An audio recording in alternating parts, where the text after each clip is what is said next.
Albert Einstein once said, everybody's a genius. But if you judge a fish by its ability to climb a tree, it will live its whole life believing that it is stupid.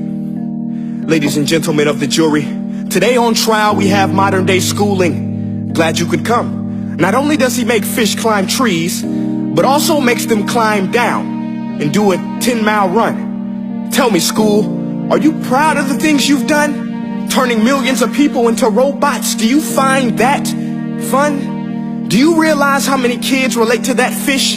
Swimming upstream in class, never finding their gifts, thinking they are stupid, believing they are useless? Well, the time has come, no more excuses. I call school to the stand and accuse him of killing creativity, individuality, and being intellectually abusive. He's an ancient institution that has outlived his usage. So, Your Honor, this concludes my opening statement, and if I may present the evidence of my case, I will prove it. Proceed. Exhibit A. Here's a modern day phone. Recognize it? Here's a phone from 150 years ago. Big difference, right? Stay with me. Here's a car from today, and here's a car from 150 years ago. Big difference, right? Well, get this. Here's a classroom of today, and here's a class we used 150 years ago. Now, ain't that a shame? In literally more than a century, nothing has changed. Yet you claim to prepare students for the future? But with evidence like that, I must ask, do you prepare students for the future or the past? I did a background check on you and let the record show that you were made to train people to work in factories, which explains why you put students in straight rows, nice and neat, tell them sit still, raise your hand if you want to speak, give them a short break to eat, and for 8 hours a day tell them what to think. Oh, and make them compete to get an A letter which determines product quality, hence grade A of meat. I get it. Back then, times were different. We all have a past. I myself am no Gandhi. But today, we don't need to make robot zombies. The world has progressed. And now we need people who think creatively, innovatively, critically, independently, with the ability to connect. See, every scientist will tell you that no two brains are the same. And every parent with 2 or more children will confirm that claim. So please explain why you treat students like cookie cutter frames or snapback hats, giving them this one-size-fits-all crap. Watch your language. Sorry, Your Honor, but if a doctor prescribed the exact same medicine to all of his patients, the results will be tragic. So many people would get sick, yet when it comes to school, this is exactly what happens. This educational malpractice, where one teacher stands in front of 20 kids, each one having different strengths, different needs, different gifts, different dreams, and you teach the same thing the same way? That's horrific.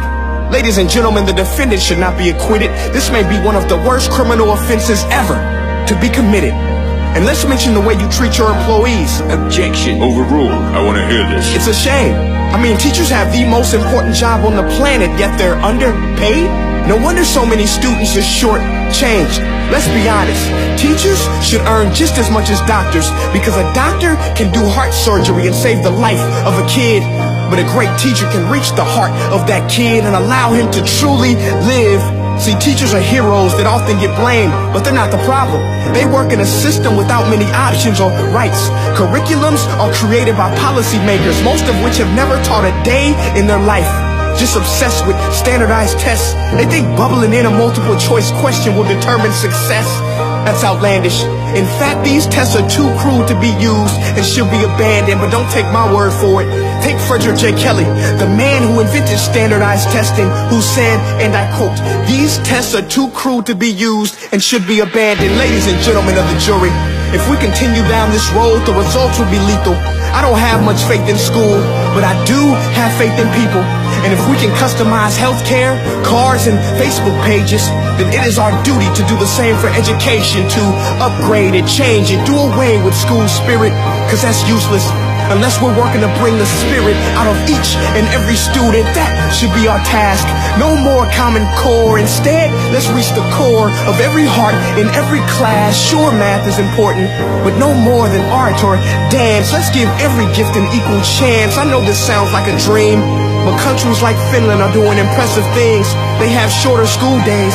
Teachers make a decent wage. Homework is non-existent, and they focus on collaboration instead of competition. But here's the kicker, boys and girls. Their educational system outperforms every other country in the world.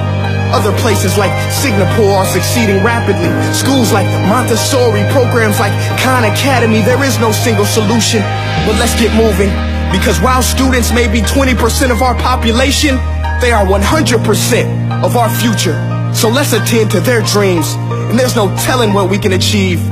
This is a world in which I believe, a world where fish are no longer forced to climb trees. I rest my case.